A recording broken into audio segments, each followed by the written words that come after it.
جی فاروق بنگئی صاحب، صورتحال یہ ہے کہ اس جنگ سے پہلے پاکستان کی پوزیشن یہ تھی کہ پاکستان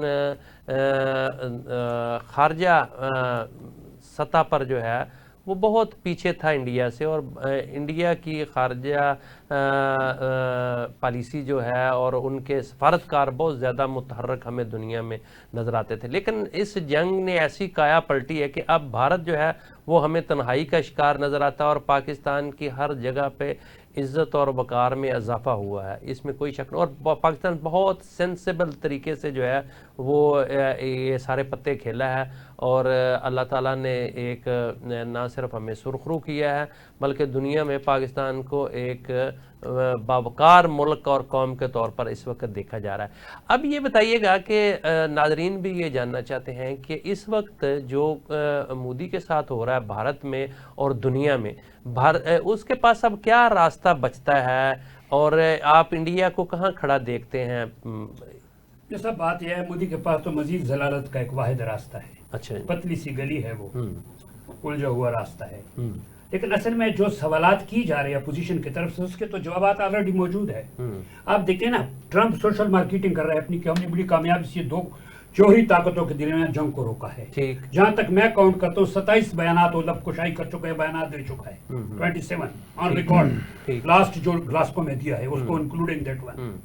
دوسری بات، وہ تو پتہ چل گیا کہ ٹرمپ کے دباؤ پہ ہوا ہے. دوسرا سوال ہے کتنے طیارے لاسٹ جو ہے وہ ہے 7 طیارے، وہ بھی انٹرنیشنل میڈیا میں سب کچھ آیا ہے. جہاں تک پاکستانی کے جو دہشتگرد پاکستانی تھے یا نہیں تو انڈین انٹیریئر منسٹر نے بھی کہہ دیا کل کہ وہ پاکستانی نہیں تھے، دہشت گردی انہوں نے نہیں کی ہے. تو اس سوالات تو آلریڈی پتہ ہے ان کو. وہ کہتے ہیں نا کہ ایک صندور بیچنے والی بات ہوتی ہے، ایک صندور کھلانے والی، کسی کو زبان بند کرنے. اس کو صندور بیچنا بھی مشکل تھا، اب پارلیمنٹ میں جو ہے نا اپوزیشن کو صندور کھلانا بھی مشکل ہو گیا، زبان اس کی نہیں بند ہو سکتی ہے. جہاں تک آپ بتا رہے ہیں کہ ہمارا، دیکھیں ہم نے پری وار، ڈیورنگ وار اور پوسٹ وار اسٹریٹجی ہماری بہت اچھی رہی. پری وار ہم نے ڈپلومیٹک وار لڑی مکمل طور پہ.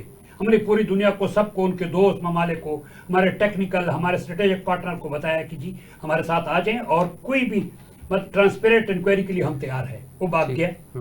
ڈیورنگ وار اس نے پہل کر دی اور ہم نے ایک جواب دے دیا، جواب دے کر کے اڑا کر کے رکھ دیا، مجبور کر دیا. اچھا خالد صاحب، یہ بتائیے گا کہ اس وقت جو اب ایک نیا پنڈورا باکس کھولا ہے انڈیا نے، یہ جو ایک 3 نوجوانوں کو مارا ہے اور ایک نئے جو ہے وہ شروع کیا انہوں نے، ایک اس کا نام پتہ نہیں کیا انہوں نے رکھا ہے، آپریشن مہادیو شروع کیا ہے. اس کا کیا امپیکٹ ہوگا؟ کیا دنیا کو وہ باور کروانے میں کامیاب ہوں گے؟ کیا پاکستان پر جو ایک نیا الزام یہ 3 نوجوانوں کی ہلاکت کی وجہ سے لگایا جا رہا ہے کہ یہ ان کا تعلق پاکستان سے ہے، اس میں کوئی جان پڑ سکتی ہے؟ ٹھیک ہے، وہ میں نے جیسے پہلے عرض کیا کہ ان کے پاس کوئی کریڈیبل ایویڈنس ہی نہیں تھا، تو ان کے پاس یہی وہ تلاش کرتے رہے ہم کہاں سے کچھ کریں.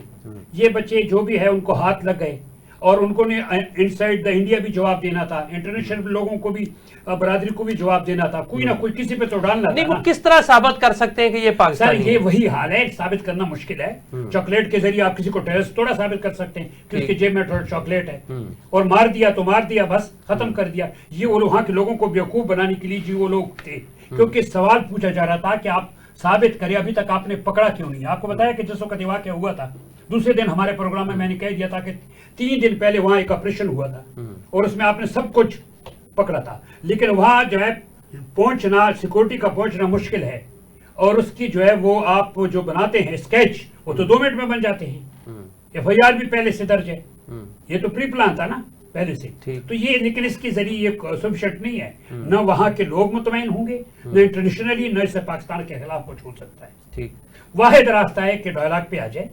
لیکن میں نے آپ کو بتایا کہ پہلے جب جنگ ختم ہوئی میں نے کہا وہ پراکسی کی طرف جائے گا. وہ پراکسی وار لڑ رہا ہے بلوچستان میں. پہلے وہ گریڈ گیم کھیل رہا تھا، اب اس نے اسرائیل کے ساتھ مل کر کے وہاں پہ ڈرٹی گیم کھیلنے لگا ہے. وہ کیا ڈرٹی گیم؟ بہت ڈرٹی گیم وہ کھیل رہا ہے، اسرائیل کے ساتھ جوائنٹ وینچر کر رہا ہے. اچھا، بلوچستان میں؟ جی بلوچستان میں. وہاں سے وہ پراکسی کر رہا ہے.